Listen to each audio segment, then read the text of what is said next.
اور جو فضول باتیں زیادہ کرتے ہیں نا، ہنستے زیادہ ہیں۔ فَلْيَضْحَكُوا قَلِيلًا وَلْيَبْكُوا كَثِيرًا۔ قرآن کہتا ہے زیادہ رویا کرو، کم ہنسا کرو۔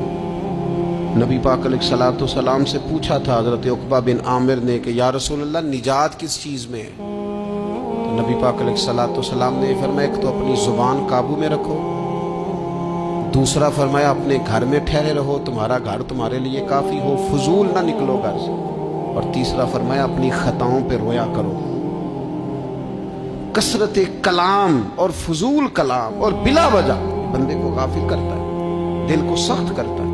یہ چند چیزیں ہیں جو انسان کو غفلت میں ڈالتی ہیں۔ اپنے آپ کو ان چیزوں سے بچائیں اور غفلت کو توڑیں۔ آپ کے ذمے، میرے ذمے جو حقوق و لباد ہیں ان کا پتہ کریں، جو اللہ رسول کے حقوق ہیں ان کی خبر دیکھیں، ہماری جو ذمہ داریاں ہیں ہم کس طرح انجام دے رہے ہیں اس پر توجہ کریں، اپنے معاملات کو ٹھیک کریں۔ ہم انسان ہیں، کوتاہیاں تو رہ جائیں گی، لیکن جب کوشش کریں گے تو پھر رب تعالیٰ مدد بھی فرمائے گا۔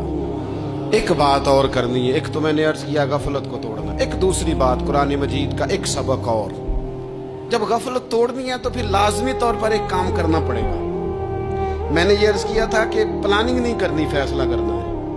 تو فیصلہ کرنا ہے تو کرنا کیا ہے؟ پھر قرآن حکیم نے سورہ بقرہ میں کہا فاستبقوا الخیرات، یعنی تم نیکیوں کی طرف دوڑو، جلدی جلدی نیکیاں کرو، فٹافٹ، دیر نہ کرو۔ فٹافٹ سے مراد یہ نہیں کہ نیکی جلدی جلدی کر جاؤ، یعنی ٹال مٹول نہ کرو خیر کے کام میں، کل کریں گے، پرسوں کریں گے، عمرہ کر رہے ہیں پھر نیکی ہے، حج کر رہے ہیں پھر نیکی ہے، بچے بیال ہوں پھر میں نیک ہوں۔ یہ تھوڑا سا یہ کام ٹال مٹ، فاستبقوا الخیرات، نیکیوں کی طرف دوڑو، جلدی کرو، بھاگو۔ نبی پاک صلی اللہ تعالی علیہ وسلم نے فرمایا 5 چیزوں سے پہلے غنیمت جانو۔ حضور علیہ الصلوۃ والسلام فرمانے لگے ایک تو تم جوانی کو نہ بڑھاپا آنے سے پہلے پہلے غنیمت سمجھ لو۔ نبی کریم صلی اللہ تعالی علیہ وآلہ وسلم ارشاد فرمانے لگے کہ اپنی صحت کو غنیمت جان لو، بیماری آنے سے پہلے پہلے۔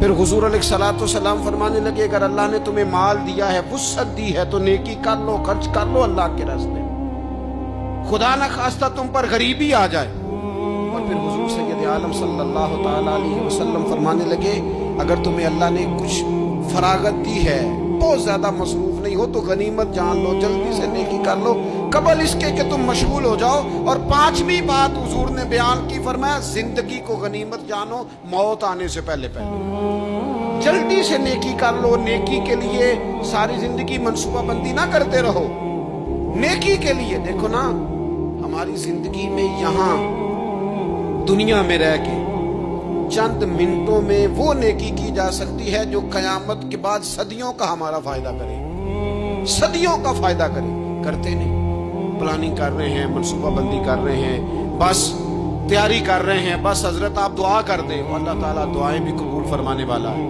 لیکن جو نیکی نصیب ہوتی ہے اسے جلدی سے گھر گزریں، اسے فٹافٹ کریں۔ میں ایک گاؤں میں گیا، اب تو خیر وہ دور نہیں رہا، یہ 10-15 سال 20 سال پہلے نا جو نوجوانوں کی مصروفیات ہوتی تھیں ان میں سے ایک مصروفیت یہ ہوتی تھی کہ گندم لے کے چکی پہ جانا ہے، آٹا پسوا کے لانا ہے۔